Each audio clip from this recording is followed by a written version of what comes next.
are listening to KLRN Radio, where liberty and reason still reign. All writers are prone to becoming so attached to our characters and stories that we struggle to see why a passage may not be working.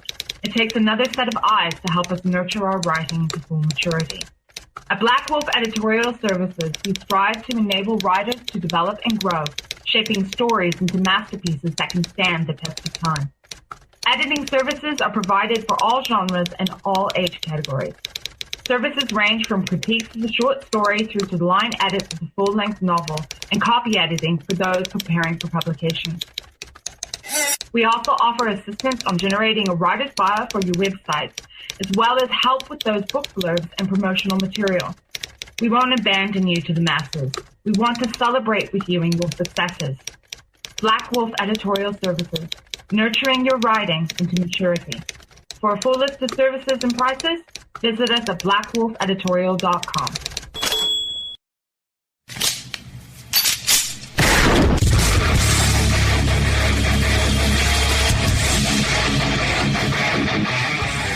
This is Slickery Trigger for Rebel Road Tactical. With proper care and feeding, your pistol will be ready when you need it. There to save your life. Shouldn't your gear be that good? Whether you need a holster for comfortable everyday carry or a tough-as-nails holster for your next training course, Rebel Road Tactical has what you need. Check us out on the web at rebelroadtactical.com.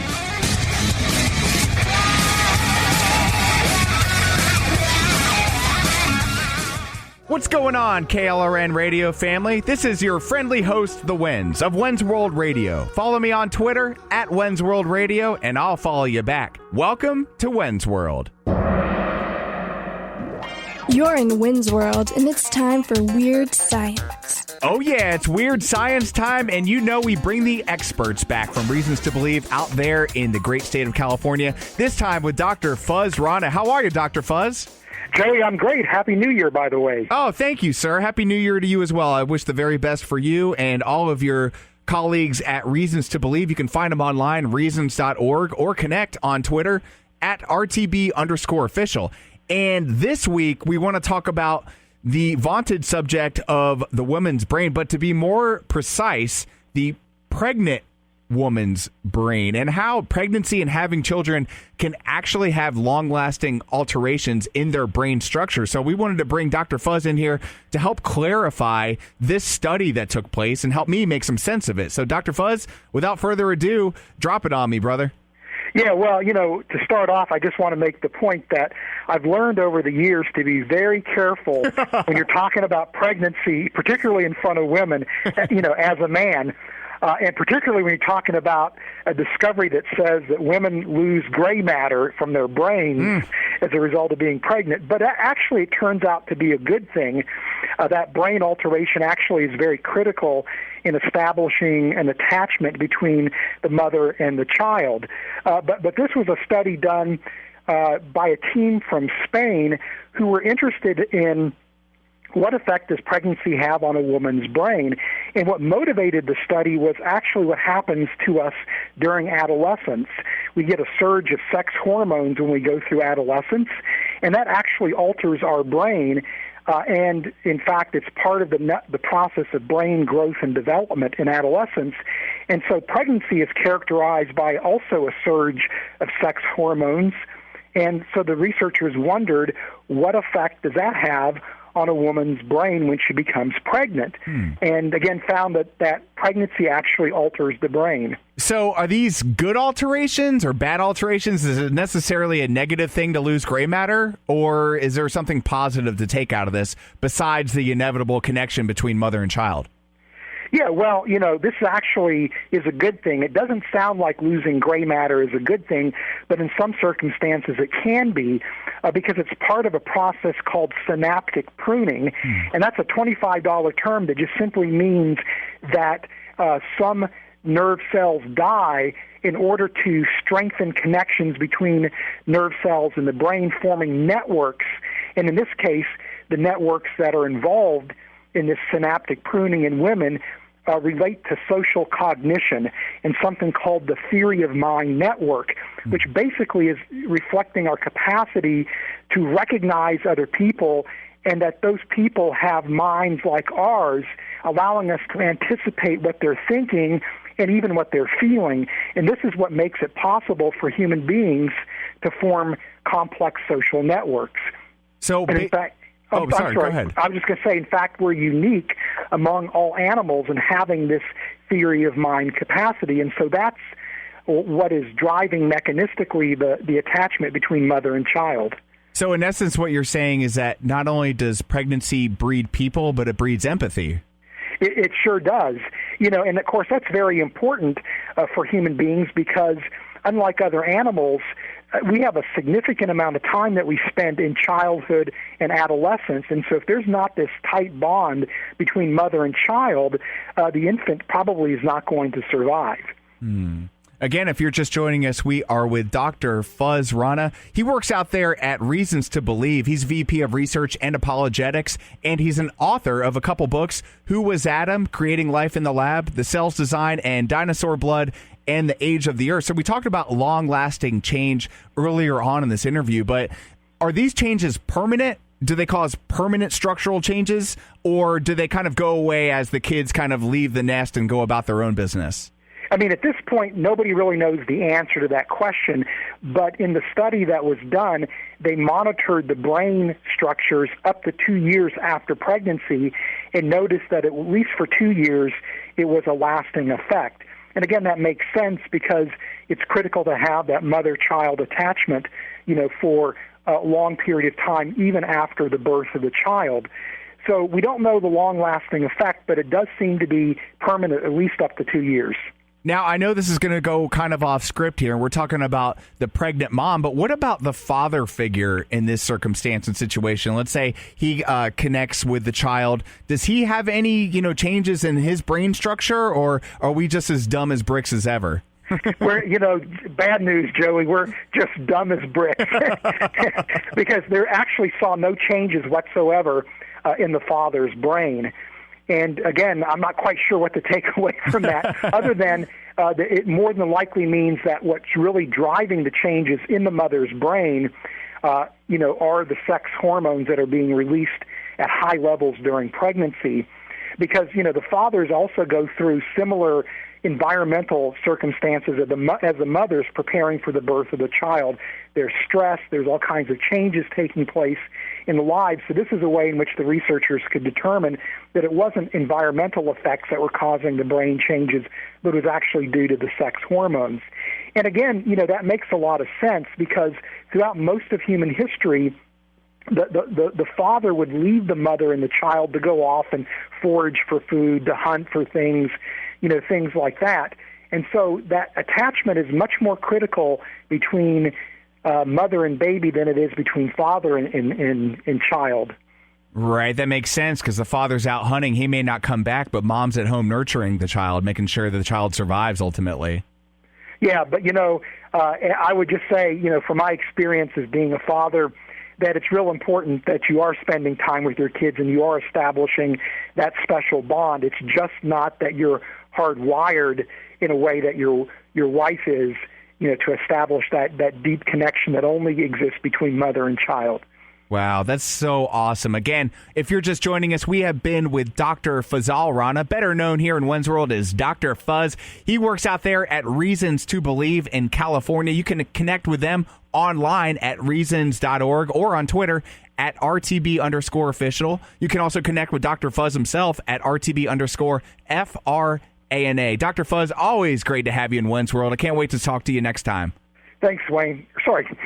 You can call me Wayne. Just don't call me late for dinner. That's the only thing I get offended by. Sorry. Moment of confession. I always have.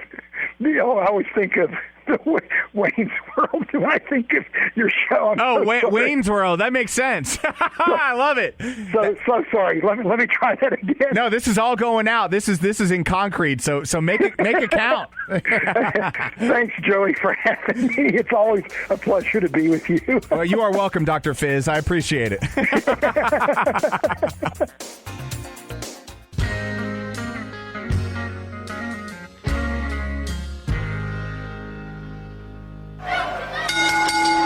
Ladies and gentlemen, it's still real to me, damn it. This is your male soap opera moment. Este es el momento con la telenovela masculina con el productor Joey y Shamso.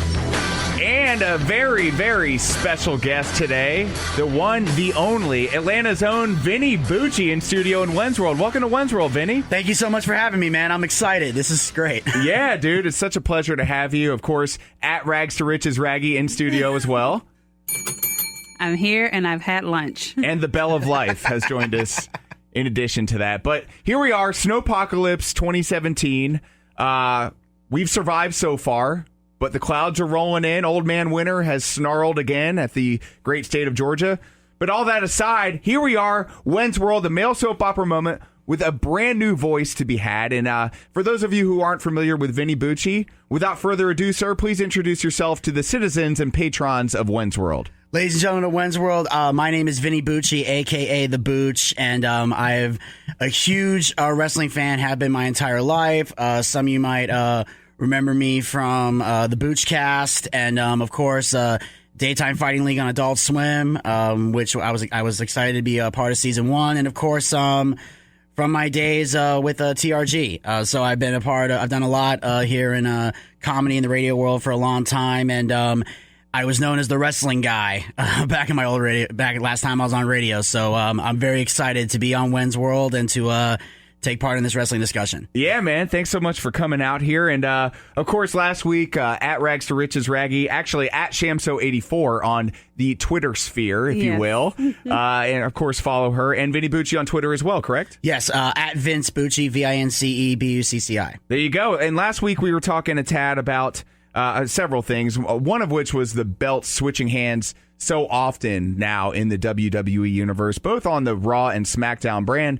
Shamso and I both agree that there's just too much transition. It seems like the belts are just a cheap swap nowadays, and it doesn't seem to be much continuity with the championship reigns, both in the men's and women's division. So what say you at Vinnie Bucci? How do you feel about that? Do you think it's good or bad for the brand? Right now, it's bad. I would say that, title switching isn't always a bad thing if it's done right. And I'll give you an example what I'm talking about. In 2009, when John Cena and Randy Orton had their rivalry, everyone remembers that September they had the I Quit match at Breaking Point. Randy Orton said, I quit. Cena won the title. Then they had the Hell in a Cell match. Orton won the title back. Then they had the Iron Man match. And then Cena won the title back. So in that case, it was okay because it was competitive. Both men were damn near ready to kill each other. And it was a rivalry that had people on the edge of their seats. It's tough for them to do that today. Like, I'm probably the only wrestling fan on the planet that looked at Sasha Banks and Charlotte and saw an epic failure.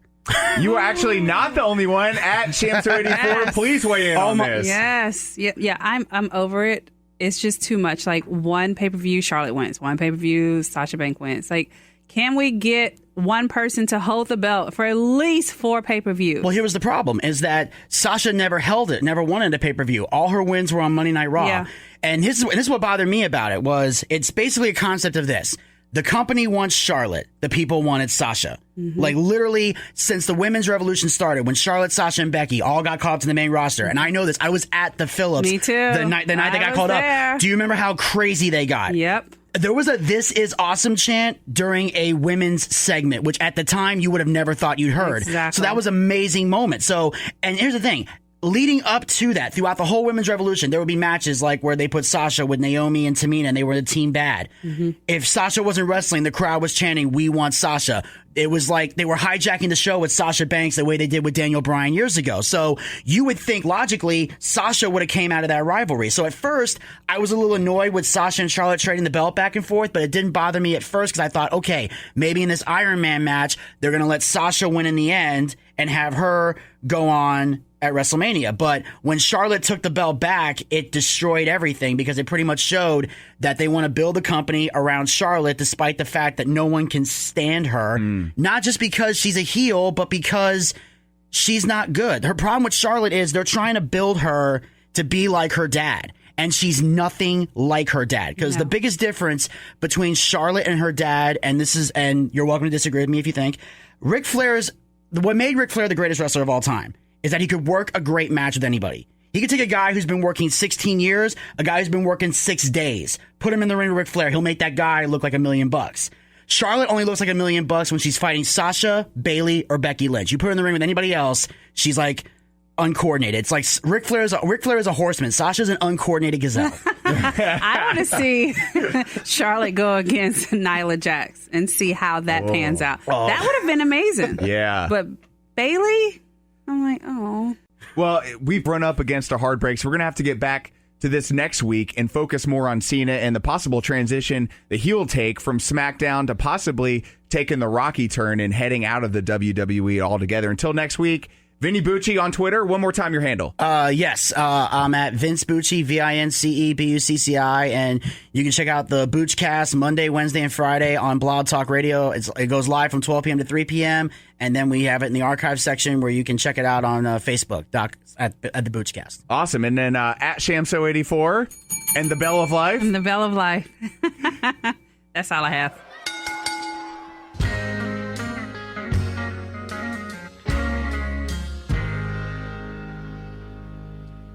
Oh, yeah. It's time. Yeah. To fan the foreign flames of Tinder. You know what I'm talking about, baby. With at Atlanta Traffic. Yeah. And at When's World Radio. You're so new age. You know, just introducing you by your Twitter handle. My twiddle. My twiddle. Twitter. I twiddle on my Twitter. Yeah. Peter Piper picked a pickle pepper. All I can do is just feel that groove, baby. You know who I think was feeling the groove overseas? Oh, let me tell you. Oh, please, do tell. A gentleman never tells his bedroom secrets, but I'm not dealing with a gentleman here. Hey! Yay! Touche. Well, it's so fun to Tinder overseas. And let me tell you, and I don't know, my sister always says, it's just because they want a green card. It's just because they want to come to America. When I was in Eastern Europe, man, when I was in Russia and the Ukraine and Belarus, it was like match, and levels of hot girls that I would not match with, that would be well out of my league here in the good old USA, the States over in, I don't know, man. And there's some good-looking women in Eastern Europe. Yeah, I feel like maybe the fact that you're over there adds a solid 2 or 3 points. So if you're a 6 over here, you're an 8 or a 9. You know what I'm saying? Man. They're just different. It's just different. But I was not in Eastern Europe. I digress. I was just talking about that. I was in Norway, in Amsterdam. So I was in Northwest Europe, I guess. Sure. In the Netherlands. Yeah. In the Scandinavian countries. Did you try on any wood shoes while you were in the Netherlands? I got some tulip bulbs and some wood shoes, man. But I didn't stick my fingers in any dikes. You know what I mean? Hey. Wait a second. They're not a big fan of the man hands, by the way. I got to tell you. Oh, man. There you go. So you were over there for, a solid week? Yeah, man. Right? Yeah, well, an interesting story. I went all the way to the archipelago, which is a group of islands. I actually had to look that up. Not a word you use every day. Archipelago of Svalbard, which is 800 miles north of the mainland of Norway. Okay, it's kind of controlled by the Norwegian government, but it's kind of an open consortium of different nations and stuff. There's no real law type of stuff. Oh, yeah. Oh, man. He's showing me the album cover to Soft, Sexy Jazz. Yeah, boy. Just pull him over to the side. Oh, Lord. As one of the salespeople walked by while I'm fondling the computer screen here. So, anyway, I was 800 miles from the North Pole. I was in the northernmost continuously inhabited city in the world, known as Longyearbyen. Okay, so it is in the island archipelago of Svalbard, so look it up. How do you spell Svalbard? Is it Svalbard, Svalbard. Is there one of those A's with the 2 dots above it? No. And surprisingly, in Norway, everybody speaks English. Everybody speaks English in Amsterdam. Everybody speaks in the Netherlands. Everybody speaks English in Norway. But I bet there's a sweet little it's an accent. It's an accent, yeah. Mr. Chris? Okay, Can I call you? Okay, I didn't go to Mexico City. Mr. Chris, Mr. Peter, Mr. John, Mr. Consuela. So give me what a Nordic soundtrack. I don't know that I could do that. I couldn't bring any justice to that. But I did match with a number of young nubile Norwegian women. And one I matched with. Helga? No. Her name is Amelie. Oh, nice. Amelie Angel. Spelled angel with 2 L's. Angel. She one of the fallen ones? Or? Yeah, man. Let me tell you. So she works for one of the big airports over there. And she wrote me and she said, "You're the most beautiful man I've ever seen in my life." Oh, my gosh. And we actually met in the lobby of the hotel I was staying at because I travel with my sister. So I actually, while she was asleep, I went down and said, "I'm going to go have a drink at the bar." So I said, we met. Just kind of. Comes Chris walking down the stairs. Got my Hugh Hefner robe on. Oh, yeah, the smoking jacket. Yeah, man. Yes, sir. So Emily was perhaps sitting on a stool? Well, she hadn't arrived yet. I got down there a little bit early to Very nice. set things up. Very cool. So you, what kind of drink, can I guess? Was she a martini kind of gal? Or? Yeah. Kind of vodka or gin? Well, probably a little bit of both. Oh. Very nice. Maybe a white Russian. White Russian with some wet weather. It's kind of an inside thing, sorry. Not if he's listening. Oh, God love you there, A-Dub. Woo! Here comes Chris Monroe to the hotel bar. So you share a room with your sister, or do you have different rooms? No, we always shared a room because she gets all the perks. She travels for a living, so it's first class. Sky Club, Crown Room, what used to be called the Crown Room, Sky Club, and the executive lounge and wing of the hotel. So very nice. There's no pauper or peasant travel for the voice. So my ears are burning now because a citizen of Wens World is undoubtedly asking himself, so how'd you seal the deal if you're sharing a room with your sister? Well, Emily? I was a gentleman. We kind of kissed lightly and hugged, and there might be a trip back there, or she might be coming to New York for a business trip. Did you give her digits, which are probably like 15 strong? Yeah, right. Country code. Country code, and you see numbers on the side of things over there, and it's like, how in the hell did anybody ever remember any of those numbers? 867-5309-952-187. Crap. 4. And it's in weird spacings, It's not what we're used to, so... beautiful country, by the way. But that's the actual, in all of my international Tindering, of which I've done in Japan, New Zealand, Australia, Belarus, Russia. It's the first person I've ever met, like in person. So that was kind of exciting. That was kind of cool. Very nice. So there was Emily. I'm sure that wasn't the only suitress.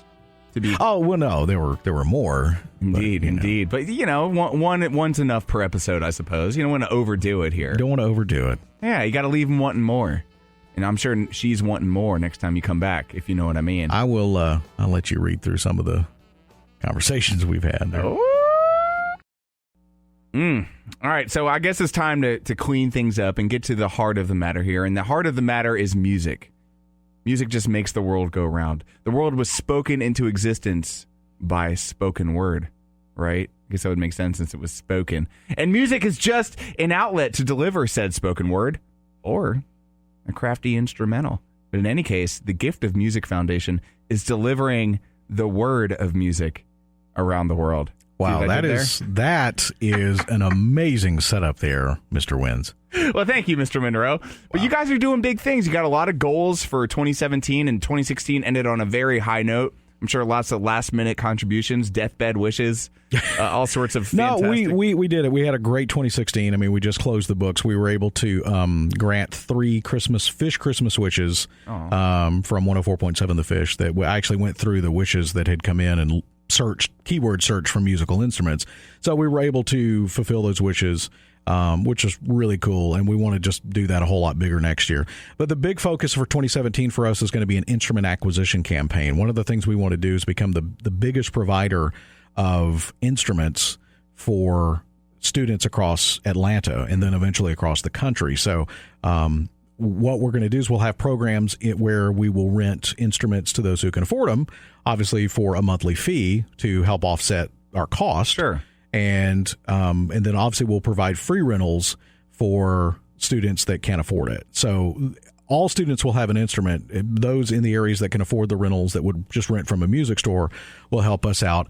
And that's part of the big plans this year. So our instrument acquisition program is really going to be one of the very, very big things that we do for 217. So if you got an extra, kazoo or recorder collecting dust? No, not kazoos or recorders. We're talking about band instruments like flute, clarinet, saxophone, trumpet, trombone.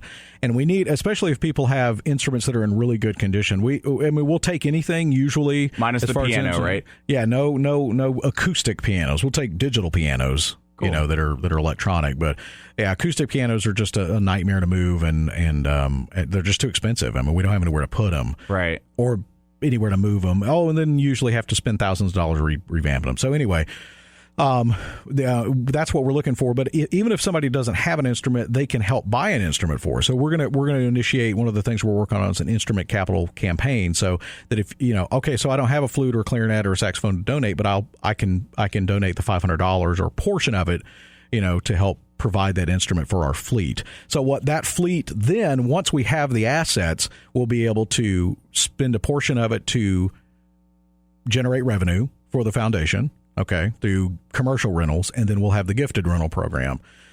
So it'll be it's a little bit of a change. What we've been doing since the inception is basically just giving the instrument away, and we'll still do a small part of that. Sure, but we want to maintain.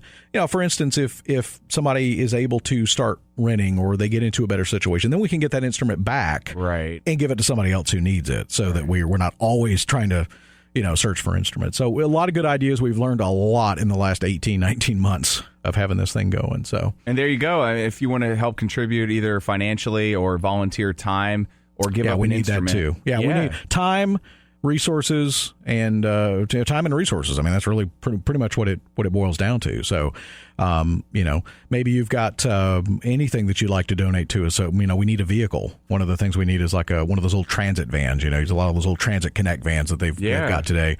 Sure. Because we've got to have a way to transport these instruments. So that's a big thing. And a lot of people will do gifts in kind. And obviously, it's the first of the year, but no, not too late to get started, or not too early to get started on your 2017 tax write-offs. So, giftofmusic.org is the website, giftofmusic.org, O-R-G, and you can contact me on there if you have questions. You can see the work we're doing. You can find connections there, all our social media. And we also have a program, too, in the home lessons. We're doing one of the things we started last year with a partner.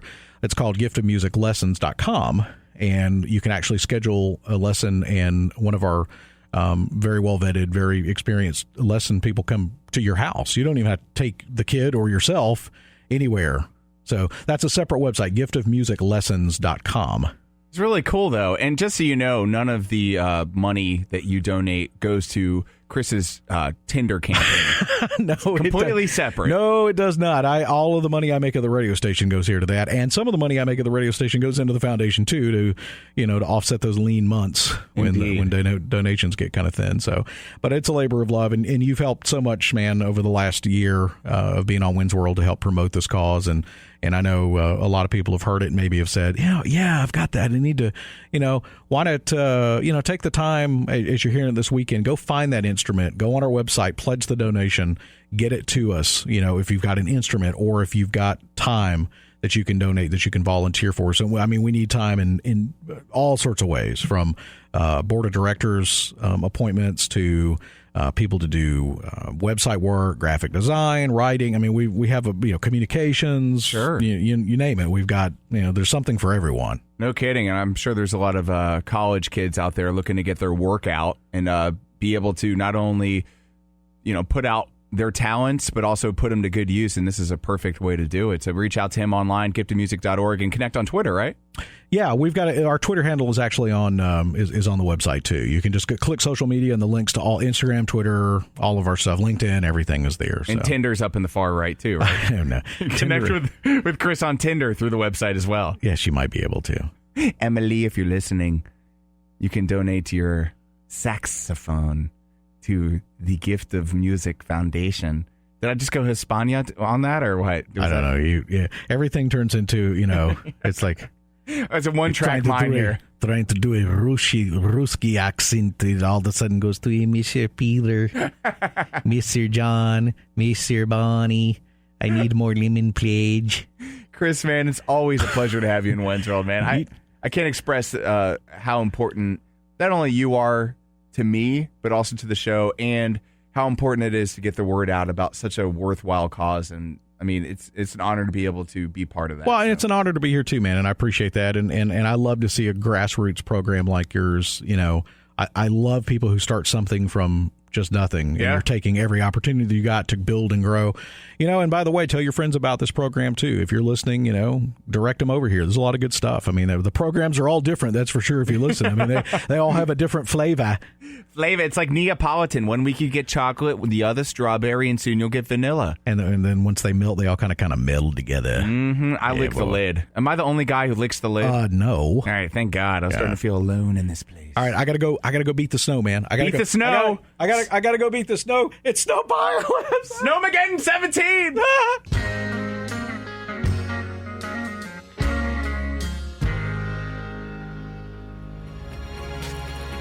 What's shaking, KLRN radio family? This is your friend the Wens here, and I want to take a look back to September when at Radio Griff and I met at the Hyper Hetero Sauna at Curbs Fitness here in Atlanta, Georgia, and shared our mutual passion for the NFL. You see, we made predictions in the preseason, and I want to see if those predictions came to fruition. And it's always fun to look back and laugh at ourselves at how some of these bold synopsis predictions either came to pass or maybe didn't. But in any case, we hope you enjoy. Stick around after the segment for a look ahead to the divisional round of the NFL playoffs. The NFL Wild Card Weekend is here. It's time for news, predictions, and a whole lot of shenanigans with at Radio Griff and Wins World Radio.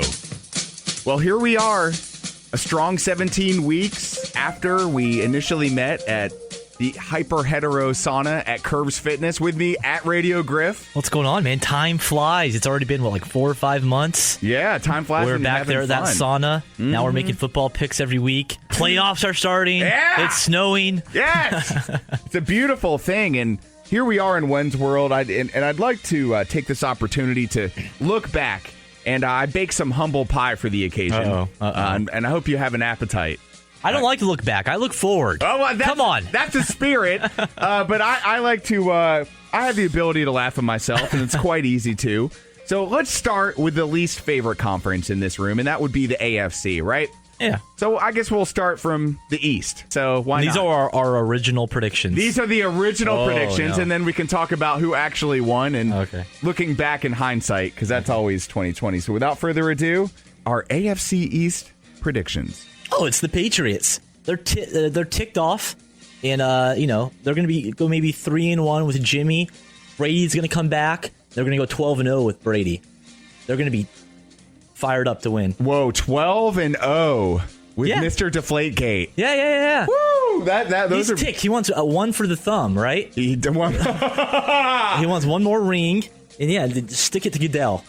Thomas Brady, one for the thumb. I love it. Hashtag one for the thumb. I'm gonna agree with you. I hate agreeing with that because I hate the freaking Patriots. Yes! Wow.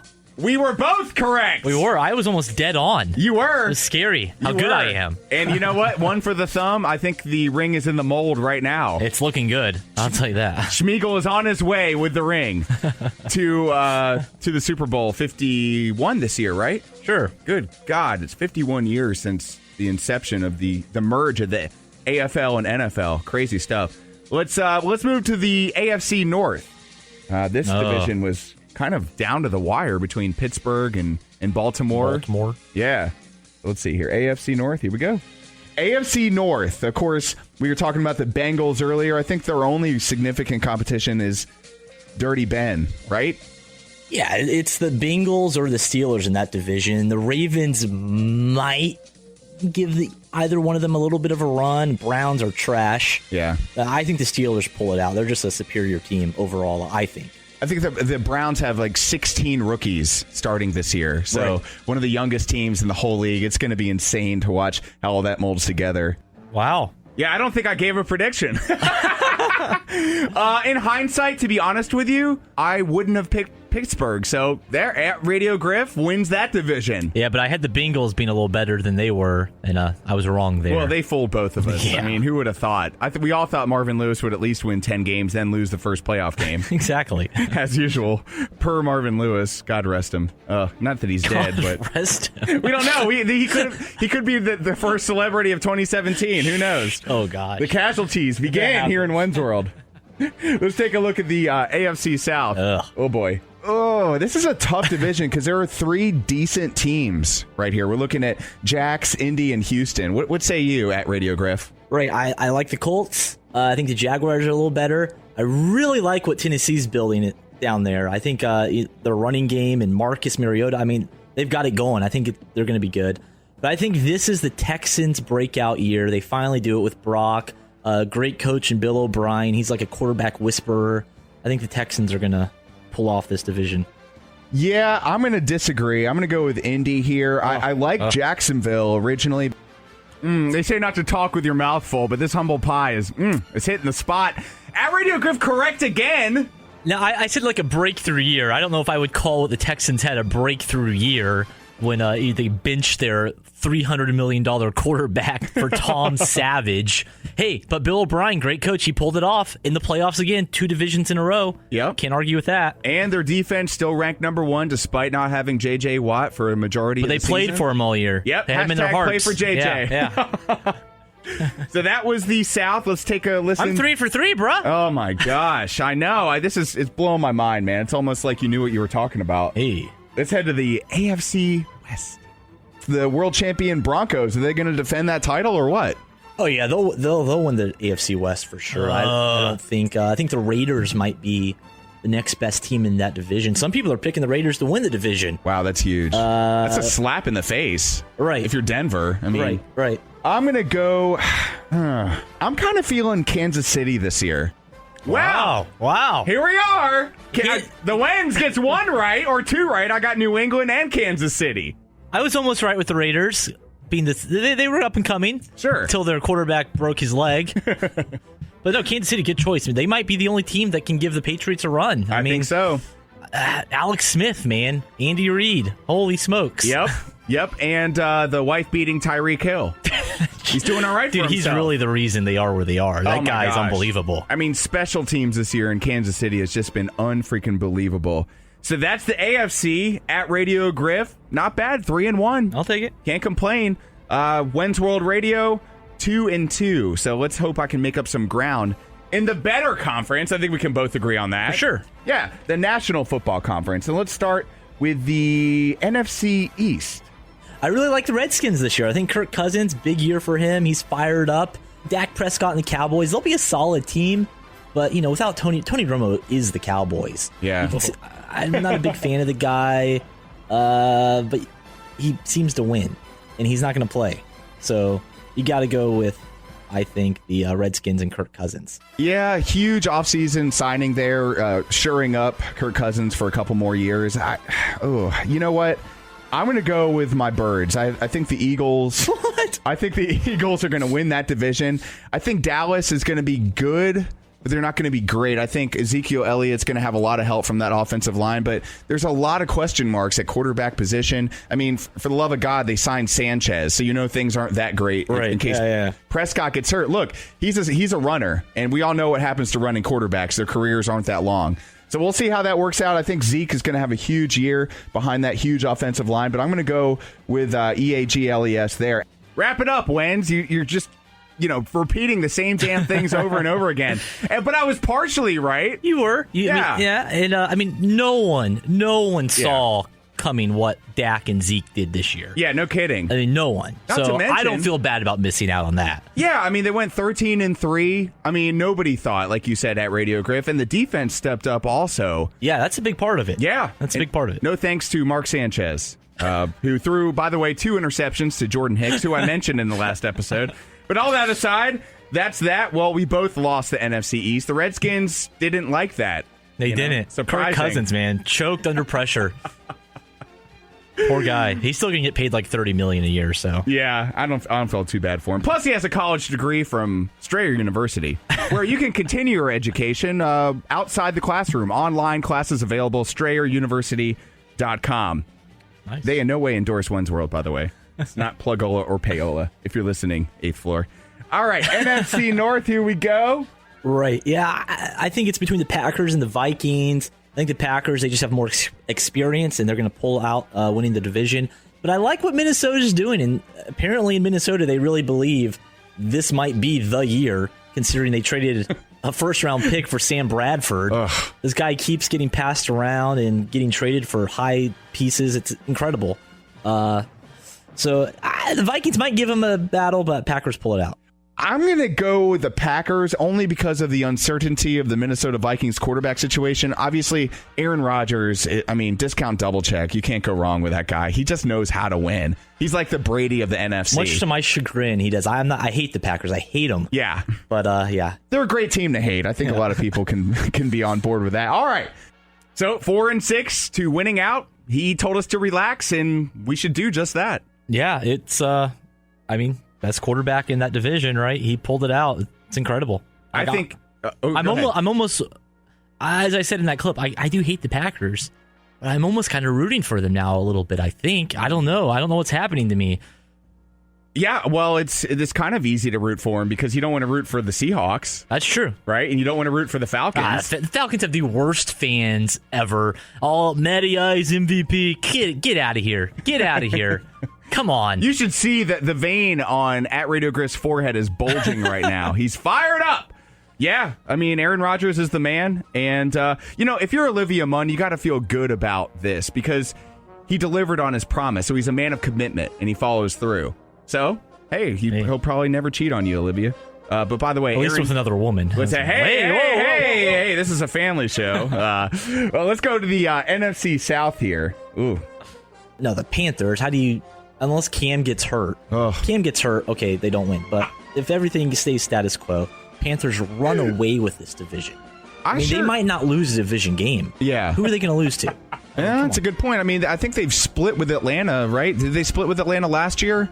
I think so. Yeah. But year to year, last year is last year, and it's last year for a reason. So I'm going to go out on a limb here and go with the defending NFC champion Carolina Panthers. Look, I'd like to say that Tampa Bay is going to put it all together, but come on, let's get real. The Saints, maybe an 8-win team, despite shoring up Drew Brees for, 3 more years, if I'm not mistaken. Right. Atlanta, let's get real. They're terrible. Their best days are behind them.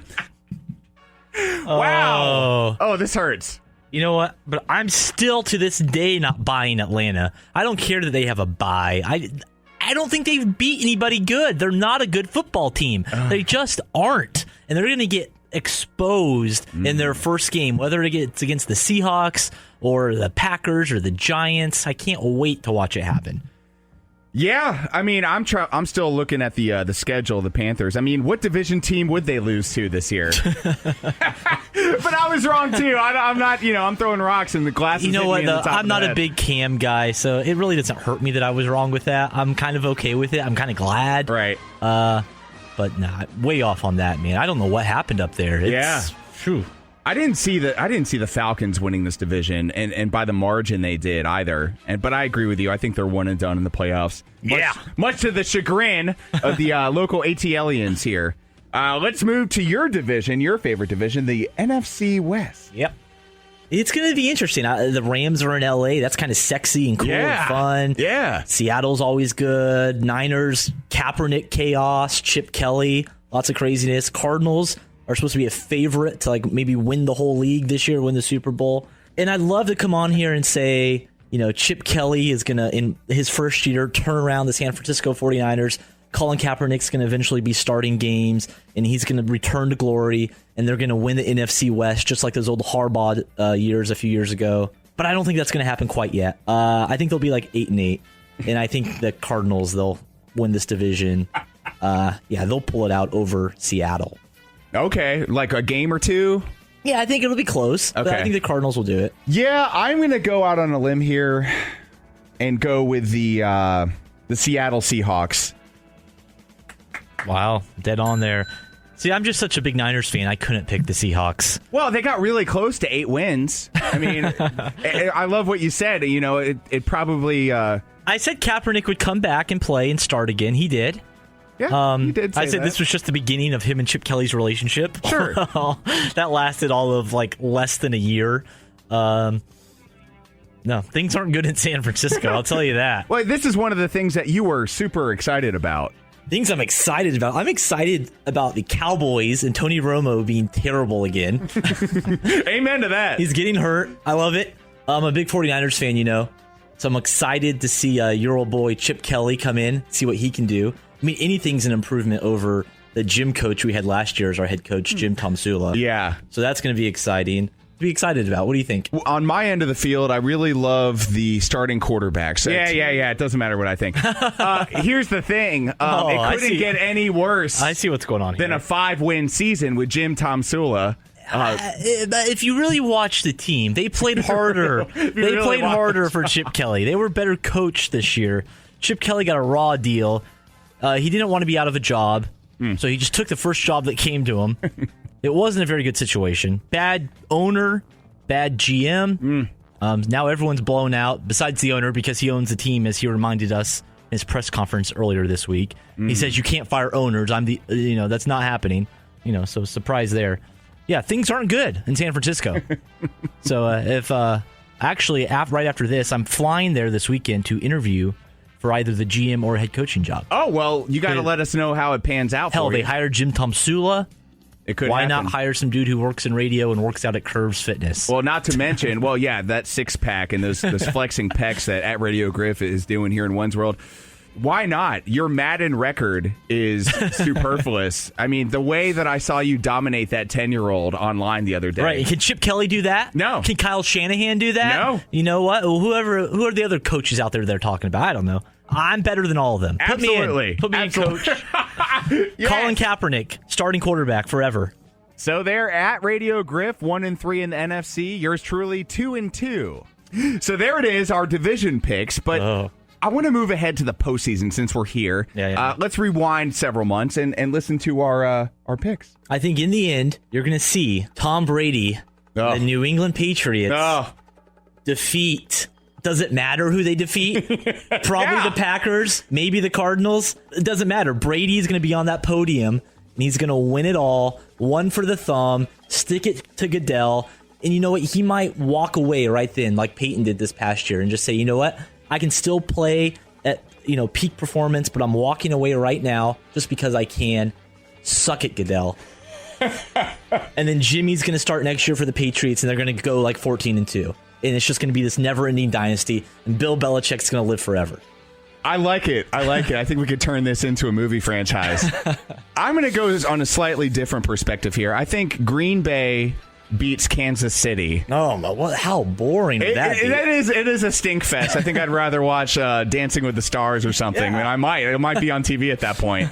So you heard it here first, folks. We're going to look back on this. We're looking back right now. Wins, get it together. So one out of the 3 options that you presented is still in it. New England, obviously Arizona, not so much. No. Arizona, not a very, very good year. But I did say Packers. You did? I said probably the Packers. You did? So New England, Packers, still could happen. Mm-hmm. Solid qualifier. 2 of the hottest teams, arguably, in the league right now. Sure. But your pick of Packers, yep. One of the hottest teams right now. Indeed. And then the Chiefs. Yeah. Who saw that coming besides wins? I don't know. Come on. Hey, ESPN, if you're listening, I am for hire. Get me out of here. Just kidding. I love it here. They make me say that. All right, so here we go. Let's move ahead here. January 7th, just days away. And let's take a look at the first wild card matchups. And I'd like to get at Radio Griff on Twitter's prediction for Oakland. A 12-4 Oakland team without their starting quarterback. Traveling to Houston to take on the hashtag play for JJ Watt's Texans, 9-7. Raiders quarterback is that rookie, right? Connor Cook is starting? Yes, sir. It's like the first time a guy's had his first start in a playoff game. Yep, third string quarterback. Yeah, ooh. And it's in Houston. And Bill O'Brien pretty fired up about winning that division 2 times in a row. Who knows who their quarterback is going to be? Does it matter? Osweiler has gotten the nod. Yeah, well, we'll see how long that lasts. I think he's benched by the second quarter. I take the Texans in the game, though, man. I think a rookie quarterback, his first game, I just don't see the Raiders. I like the Raiders. I just don't see them winning. And unfortunately, this terrible Houston Texans team, who probably doesn't even really belong in the playoffs, is going to win a playoff game.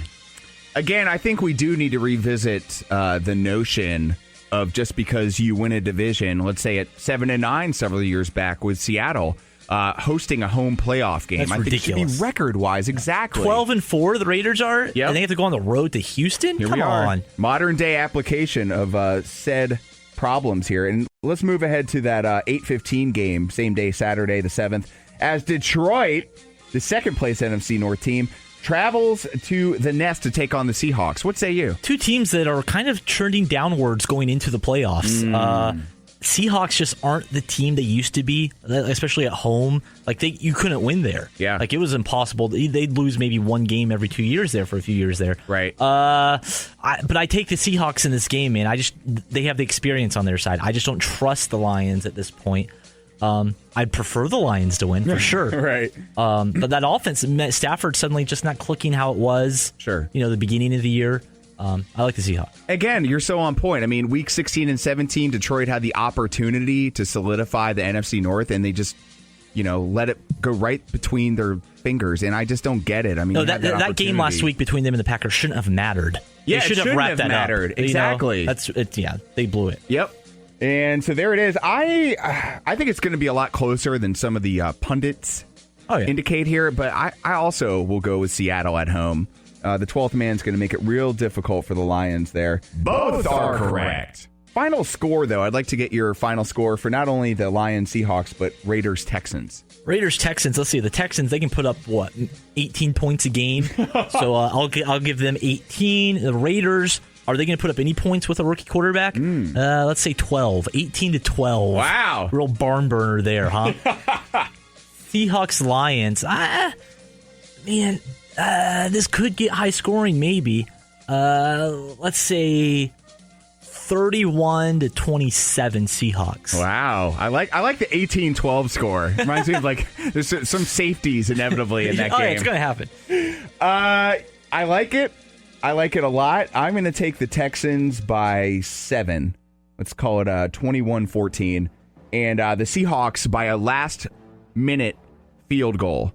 And I would like to say that game will be 31-28. Stafford will still get his 4 touchdowns like he always does. But they'll lose. Both are correct.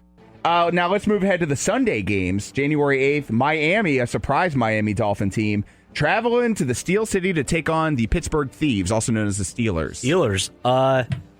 Here we go. We always have to have an upset pick, right? Upset special right here. I admittedly haven't really watched many Dolphins games this year, but I do know they're kind of coming on strong, have looked decent lately. So I'm taking the Dolphins in this game over the Steelers. Steelers have been very inconsistent this year. 1 week they look incredible. Yep. Other weeks it's very pedestrian. Sure. Jay Ajayi got things rolling in Miami. Who would thunk that? So and Adam Gase, good up-and-coming coach. I like it. I'll take the Dolphins. I'm really glad that you mentioned Jay Ajayi. When this team met back in mid-October, that was the first of his 200-yard games. Yeah. And I think it's going to repeat. And granted, Pittsburgh, that triple-headed bee, the killer bees, as it were, Ben Roethlisberger, Antonio Brown, and Le'Veon Bell, I still don't think they're going to be enough. And I think Miami's going to steal one on the road in cold weather. I agree with you, man. For sure. Both are wrong. Final score there. Geez. It's not going to be a high-scoring game. I'm going to say 14-10 Miami. Yeah, I'll go a little higher. I think I'll say 23 to 20 Dolphins. 23-20. Interesting. Okay. 440 matchup.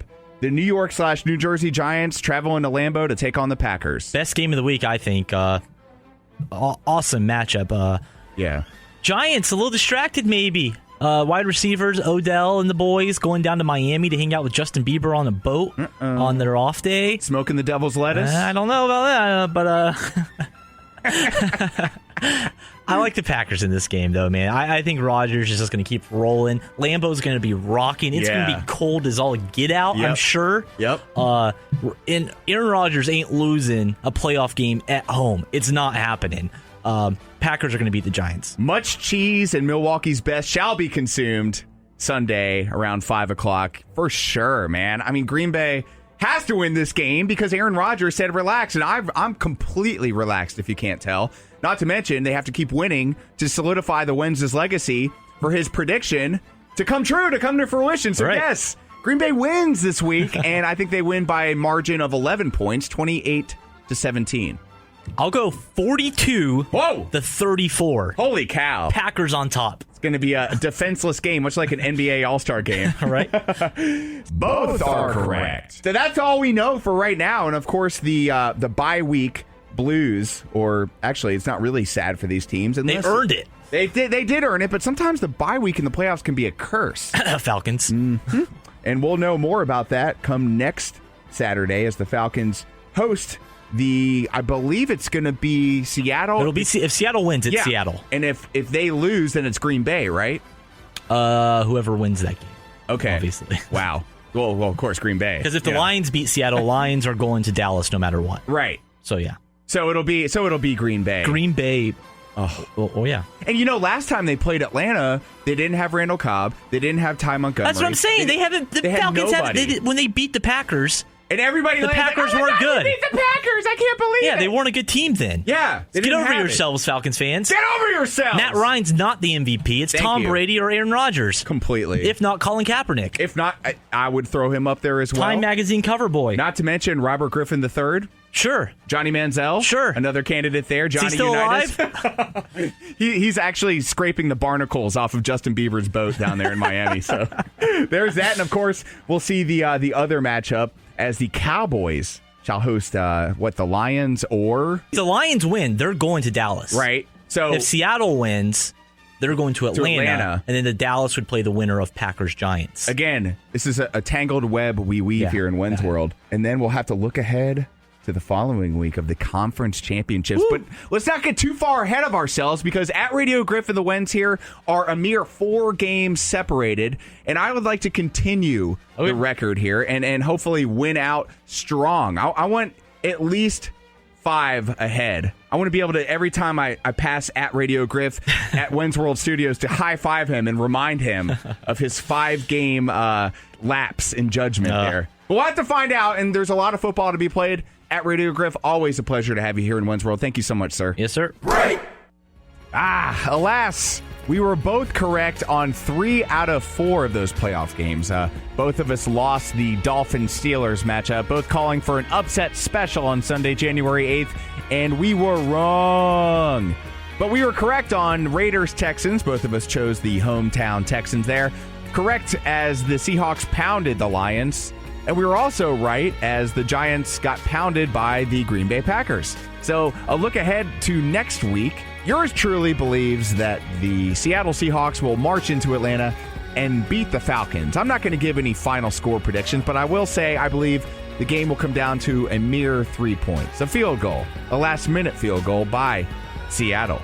Texans going against New England. Let's get real. The Patriots are going to win this game.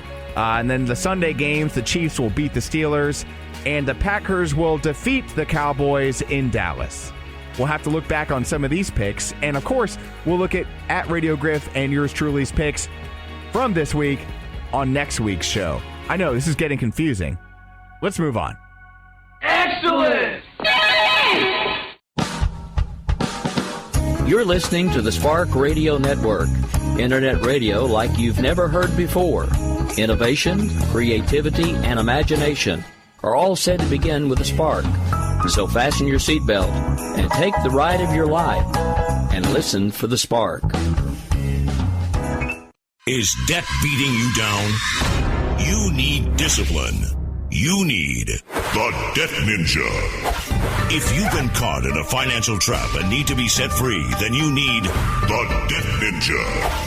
Want to stop those harassing collection calls? Start saving thousands in interest and fees and get out of debt fast? Then you need to call the Debt Ninja.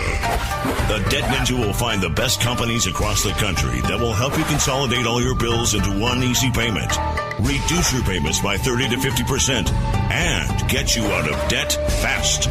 If you have unsecured debt of $10,000 or more, such as credit cards, loans, or medical bills, call the Debt Ninja for a free 15-minute consultation. Call 800-826-1246. 800-826-1246.